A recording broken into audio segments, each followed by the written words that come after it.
দেশকে অস্থিতিশীল করা, অরাজকতা সৃষ্টি এবং নির্বাচন বানচাল করার উদ্দেশ্যে ভারতে বসে শেখ হাসিনা হাদিকে হত্যার নির্দেশ দিয়েছেন বলে মন্তব্য করেছেন বিএনপির প্রচার সম্পাদক সুলতান সালাউদ্দিন টুকু। বলেন, যারা দেশে অস্থিতিশীলতা সৃষ্টি করতে চায় এবং গণতান্ত্রিক প্রক্রিয়া বাধাগ্রস্ত করতে চায় তারা এই হত্যাকাণ্ডের সঙ্গে জড়িত।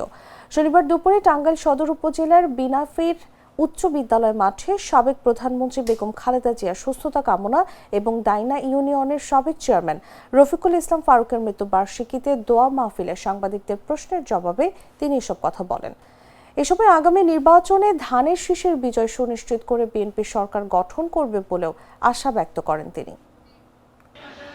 একটি চক্রান্তকারী মহল যারা এই দেশের অস্থিতিশীল করতে চাচ্ছে, যারা নির্বাচন বানচালের ষড়যন্ত্র করছে, যারা গণতন্ত্রে বিশ্বাসী না, যারা এই দেশের স্বাধীনতার সার্বভৌমত্বকে বিশ্বাস করে না, যারা নস্যাৎ করতে চায়, সেই কুচক্রী মহল, ফ্যাসিবাদের দোসর, ফ্যাসিবাদের খুনি চক্র, তারা এই হত্যাকাণ্ডটি ভারত থেকে নির্দেশ দিয়ে খুনি শেখ হাসিনা এই ঘটনাটি ঘটিয়েছে।